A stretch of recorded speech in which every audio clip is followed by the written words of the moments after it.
मेरे अपने गांव के परम सम्मानित मेरे बहुत ही पूजनीय बड़े बुजुर्गों, मेरे दादा, मेरे चाचा, मेरे ताऊ, यहां तक मेरी आवाज जान रही है, मुझे सुन रही मेरी परिवार की माताएं और बहनें, देश प्रदेश का सुनहरा भविष्य, मेरे गांव का और मेरे इलाके का कल नौजवान युवा साथियों, प्यारे प्यारे बच्चों, मेरे साथ मंच पर मंचासीन इलाके के और मेरे गांव की सरदारी, सभी सम्मानित इलाका के मेरे निवासी, आप लोगों ने आज इतनी बड़ी हाजिरी में यहां पहुंचकर गांव के इस ऐतिहासिक चौक पर मुझ जैसे छोटे से कार्यकर्ता का, नाचीज का आप लोगों ने हौसला अफजाई की, और जो ये विद्यार्थियों का एक संघर्ष है उसमें आप सब लोगों ने इस हवन यज्ञ में अपनी आहुति देने का काम किया। मैं सिर झुका करके आप सबका धन्यवाद करता हूं, आप सबका आभार प्रकट करता हूं। आज मुझे चौटाला इसलिए आना पड़ा क्योंकि देश के एक बहुत बड़े किसान नेता ने ये संदेश भिजवाया कि कुछ लोगों ने हमारे परिवार को तोड़ दिया, कमजोर कर दिया। पहले परिवार में जाओ, परिवार से आशीर्वाद लो, और संघर्ष में, इस लड़ाई में, विद्यार्थियों की लड़ाई में, स्टूडेंट्स की लड़ाई में हम भी तुम्हारा साथ देंगे। पहले अपने गांव से शुरुआत करो। मैं आज आपके बीच में आया हूं। आप सब जानते हैं कि प्रजातांत्रिक प्रणाली में अगर असली और अच्छे मजबूत भविष्य नेता, लीडरशिप अगर उभर सकती है तो वो उभरेगी कॉलेज और यूनिवर्सिटियों से। अगर कॉलेज और यूनिवर्सिटियों के दरवाजे बंद हो जाएंगे तो पूंजीवाद हावी होगा, यानी जिसके पास पैसा होगा वो राजनीति करेंगे, लीडरशिप खत्म हो जाएगी। मेरी बात से आप सहमत हो कि नहीं? उसी के लिए हम निरंतर कॉलेज और यूनिवर्सिटियों में जा रहे थे, और ऐसे ही एक गुरु जम्बेश्वर यूनिवर्सिटी में हमारा कार्यक्रम था। कार्यक्रम से एक दिन पहले, 2 दिन पहले हमारी परमिशन को कैंसिल कर दिया गया। मेरे साथ तकरीबन 350-400 बच्चे थे, नौजवान थे। उन्होंने जब यूनिवर्सिटी के गेट पर मेरा स्वागत किया तो मुझे कहने लगे, दिग्विजय जी, अगर इस गेट के बाहर भाषण देकर के चले जाओगे तो एक बात को याद रखना कि भविष्य में फिर ये दरवाजे हमारे लिए सदा के लिए बंद हो जाएंगे। तो मैंने उनसे पूछा, भाई क्या करें? तो उन विद्यार्थियों ने कहा, आप लीड करो, आगे कदम बढ़ाओ, हम तेरे साथ वाइस चांसलर के पास जाकर के अपनी मांगों की बात रखेंगे, उससे पूछने का काम करेंगे। मांगे बहुत छोटी छोटी थी। उस विश्वविद्यालय में जो गर्ल्स हॉस्टल था, यानी हमारी बहनों के लिए व्यवस्था थी, वो एक बेड पे 6-6, 7-7 लड़कियों को सोने पर मजबूर किया जाता था, एक कमरे में। मेरा कहने का मतलब है, कोर्स के अंदर कमरे नहीं थे, टीचरों की कमी थी। ऐसे ही छोटे छोटे विषय थे जिसको लेकर के हम नारे लगाते हुए वीसी के दफ्तर के आगे चले गए। वहां तक हमें किसी ने नहीं रोका। वीसी के दफ्तर के बाहर तकरीबन 7 से 8 पुलिस वालों ने दरवाजे के आगे उसको ताला लगा दिया। मैंने जब ये कहा कि यूनिवर्सिटी स्वतंत्र संस्था है, इसमें पुलिस की कोई जगह नहीं, यहां की सिक्योरिटी आके हमारे से बात करे, तो उन्होंने हमारे साथ धक्का शुरू कर दिया। और इसके बीच में हमारे आगे, जबकि हमारे साथ कोई लड़की नहीं थी, यानी गर्ल स्टूडेंट नहीं थी, हमारे बीच में लड़कियों, महिला पुलिस को खड़ा कर करके माहौल को खराब करने की कोशिश की। मैंने सुख संभालते हुए ये समझा कि अगर महिलाओं के साथ किसी की कोड़ी भी छू जाएगी तो लेने के देने पड़ जाएंगे, आने वाले समय में जवाब नहीं होगा। मैंने उन पुलिस वालियों के आगे हाथ जोड़ लिए और यही कहा, मेरी बहनों, यहां कोई गर्ल स्टूडेंट नहीं है, आप पीछे हट जाओ, मैं हाथ जोड़ रहा हूं, तुम पीछे हट जाओ, तुम्हारा नुकसान नहीं होगा। हम चौधरी देवीलाल के सिपाही हैं, हम अपने घर में जाकर जवाब नहीं दे पाएंगे, तुम पीछे हट जाओ। उन मेरी बहनों ने मेरी आवाज को सुना, वो पीछे चली। पुलिस वालों ने जब धक्का किया तो कोई 2 गमले हमारे पीछे पड़े थे, उनके पुलिस वालों का पैर लगा और वो गमले टूट करके गिरे। मैं जब वहां से निकला तो मैंने पुलिस वालों से कहा कोई कार्रवाई करनी है तो बताओ।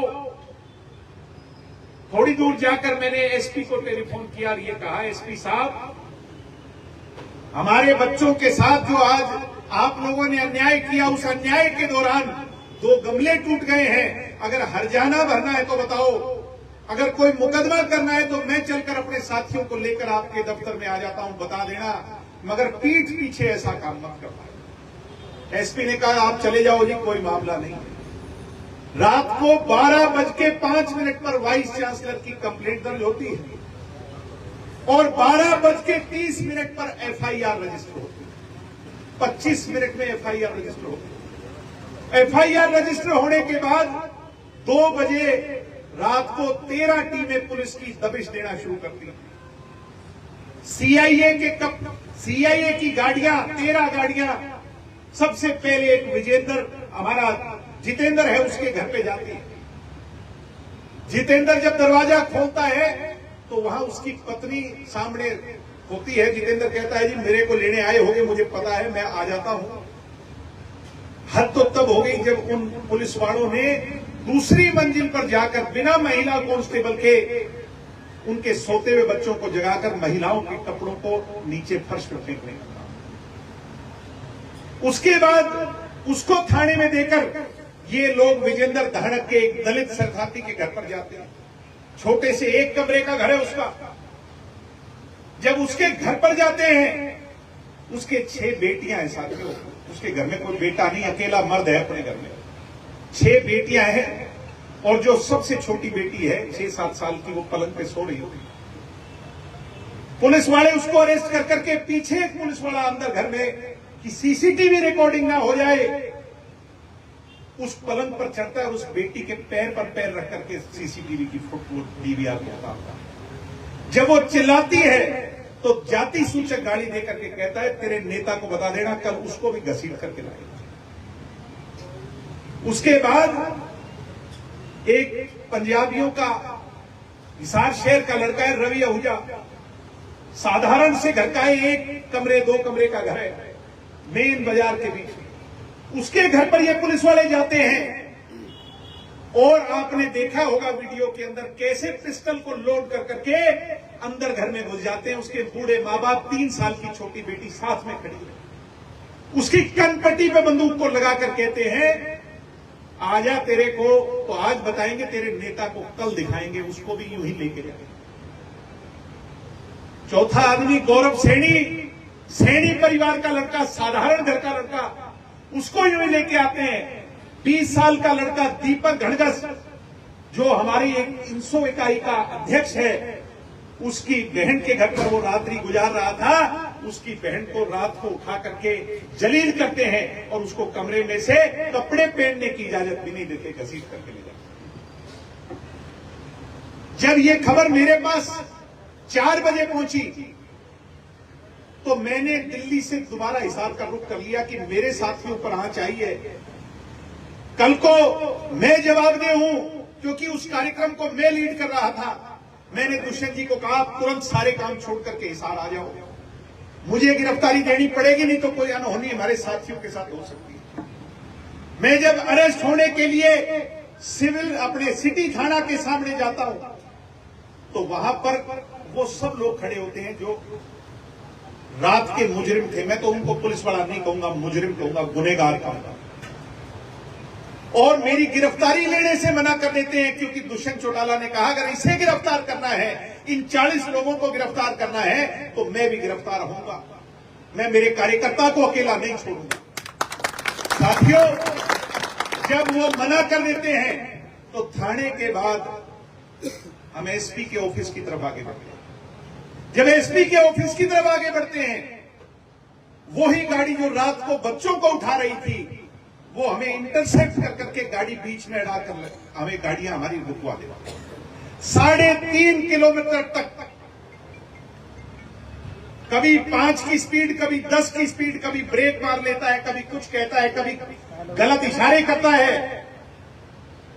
और उसके बाद जब हमें जगह मिली और हमारे आगे चल रही गाड़ी ने उसे ओवरटेक किया और दुष्यंत जी की गाड़ी जाने लगी तो उसने बीच में जाकर दुष्यंत जी के सामने यूं गाड़ी रोकी जैसे कोई फिल्म का गुंडा हो। तुमने देखी कि नहीं? और निकल करके बंदूक की नली अंदर होती है और वो पीछे बट जिसको कहते हैं वो दिखा करके कहता है जान से मार दूंगा। ये देखकर दुष्यंत चौटाला अपनी गाड़ी से उतरकर, क्योंकि गाड़ी पर कोई नंबर प्लेट नहीं, काली फिल्म लगी है, सिविल वर्दी में है और हथियारबंद है, जब उनकी आइडेंटिटी नहीं है तो दुष्यंत चौटाला उनको पकड़ने के लिए जब जाता है तो गाड़ी भगा के निकल जाता है। हम एसपी के पास गए, एसपी को जाकर कहा भाई अरेस्ट कर लो, हम अरेस्ट देने आए हैं। एसपी कहता है साहब अरेस्ट नहीं कर सकते। दुष्यंत जी ने कहा मेरी शिकायत को लिखो। आज उस दिन में और आज में 7 दिन बीत गए साथियों, 7 दिन। 2 गमले गिराने पर, 2 गमले टूटने पर 25 मिनट में एफआईआर हो सकती है और आधी रात को लोगों को जलील करने पर, बंदूक दिखाने पर और दुष्यंत चौटाला को जान से मारने की धमकी देने पर 7 दिन पे एफआईआर नहीं हुई हरियाणा के अंदर। आज इस हरियाणा का ये हाल है। पुलिस अपनी बचाव में एक झूठ की जगह आज 100 झूठ बोल रही। पहले कह रही थी कि वो तो वहां था ही नहीं, अब कहती है वो वही था। पहले कह रही थी कि एडीजी ऑफिस जा रहा था, अब कह रही है कि कहीं और जा रहा था। पहले कह रही थी कि हमने तो इसको हथियार अलॉट नहीं कर रखा था। जब रात की उसकी फुटेज आहूजा के घर की आई और उसमें बंदूक दिखी तो पुलिस अपने बचाव के लिए कह रही है कि हमने उसको पिस्टल दे रखा। ये साजिश, क्या आपको लगता है कि इंस्पेक्टर की साजिश है? आपको लगता है क्या एक इंस्पेक्टर की इतनी हैसियत है कि वो इतना बड़ा काम कर सकता है? मैं सारी पंचायत से पूछना चाहता हूं, है क्या हैसियत? वो काम सरकार को है। एसपी की भी हैसियत नहीं और वो कोई ट्रैफिक पुलिस वाला नहीं था जो रोककर, वो सीआईए क्राइम इन्वेस्टिगेशन एजेंसी का सड़क पर किसी की गाड़ी रोकने का काम मेरे हिसाब से तो हमें समझ नहीं आता। सम्मानित साथियों, आज जब मैं आपके बीच में आ रहा हूं, कल रात 2 बजे आपकी धरोहर चौधरी देवीलाल के नाम से बड़ी जाट धर्मशाला के अंदर 8 पुलिस वाले तो मैंने गलत कह दिया, मुझे तो गुंडे कहना चाहिए, सिविल वर्दी के अंदर असॉल्ट राइफल AK-47 और पिस्टल लेकर के पिछली दीवार फांद करके अंदर घुसते हैं। सीसीटीवी फुटेज देखिए कि नहीं? आ गई कि नहीं? ये सारी आज मैंने जारी करवाई है। रात को उन कमरों की तलाशी रखते हैं जहां पर दुष्यंत चौटाला का स्टाफ सोया करता है। उनके अंदर घुस करके एक ऐसा माहौल पैदा करते हैं और फिर पिछली दीवार फांद करके चले जाते हैं। मैं आज गांव में इसलिए नहीं आया कि ये भाषण मुझे देना है। मैं गांव में इसलिए आया हूं कि इसके खिलाफ पिछले 6 दिन से हम आपके बच्चे, उन विद्यार्थियों के लिए, उनको न्याय दिलाने के लिए एक लड़ाई लड़ रहे हैं। मैं आज आपसे ये पूछने आया हूं, क्या उस विजेंद्र धानक जिसकी बच्ची के पैर पर पैर रख करके उसने डीवीआर उतारा और कनपट्टी पर रख करके उसे पुलिस की बस में उसमें डालने का काम किया, क्या उसको न्याय दिलाने के लिए चौटाला गांव साथ है क्या? साथ है क्या? क्या उस गौरव सैनी के, सैनी परिवार के साधारण लड़के को न्याय दिलाने के लिए चौटाला गांव साथ है क्या? क्या उस जितेंद्र जिसकी घरवाली के कपड़े इनने सड़क पर फेंकने का काम किया उसके साथ हो क्या उसको न्याय दिलाने के लिए? मैं आज एक बात कह के जा रहा हूं, दुष्यंत और दिग्विजय की चिंता ना करियो।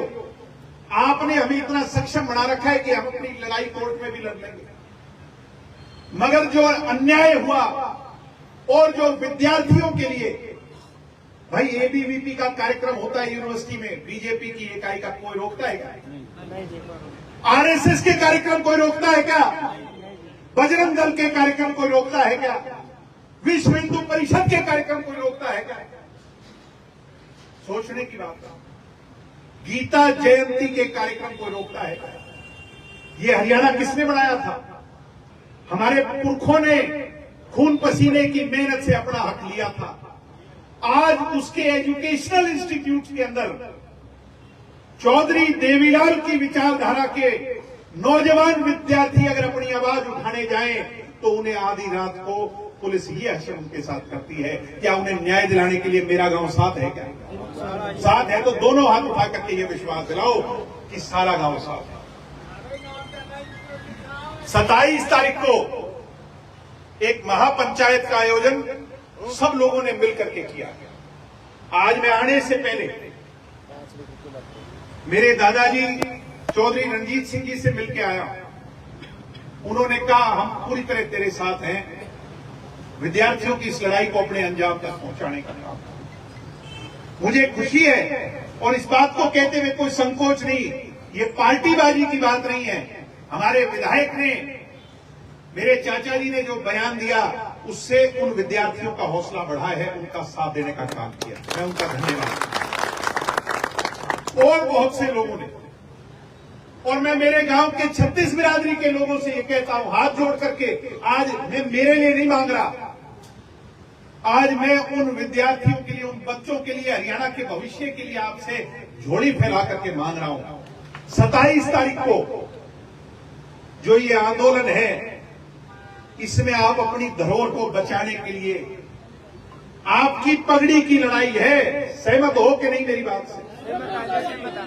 अगर आज दब गए, अगर आज दबा लिया, अगर आज आपकी मुहिम में बल नहीं हुआ तो इनके सामने कल को कोई हिम्मत नहीं करेगा। साथियों, अगर चौधरी देवीलाल की फौज को भी इन्होंने दबा लिया तो कल को हरियाणा में बीजेपी के सामने कोई हिम्मत नहीं कर पाएगा।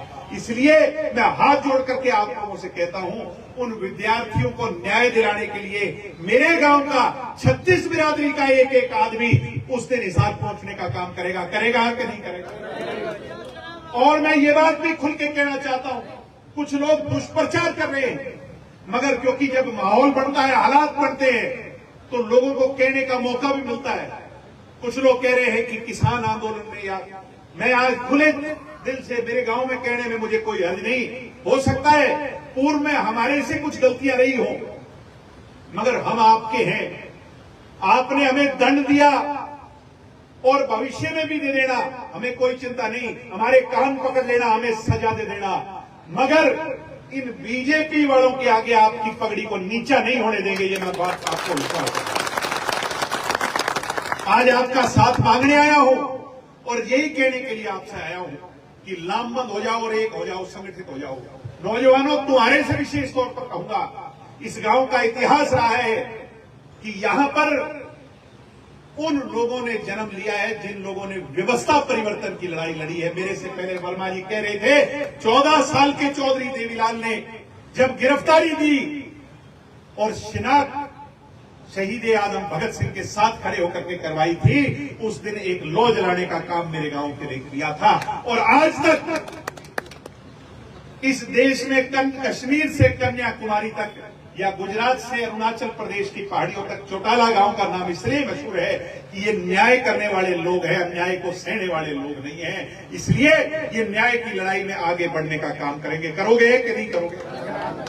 मैं फिर कह रहा हूं कि कुछ लोग हो सकता है मेरी कहने के बाद राजनीतिक बात करें, मगर मैं मेरे लिए मांगने नहीं आया, दुष्यंत के लिए मांगने नहीं आया, क्योंकि आपने हमें काबिल बनाया है, मगर मैं उन बच्चों के लिए न्याय मांगने आया हूं। और मुझे उम्मीद है 27 तारीख को आप सब पहुंच करके न्याय करने का काम करोगे। आपका बहुत बहुत धन्यवाद।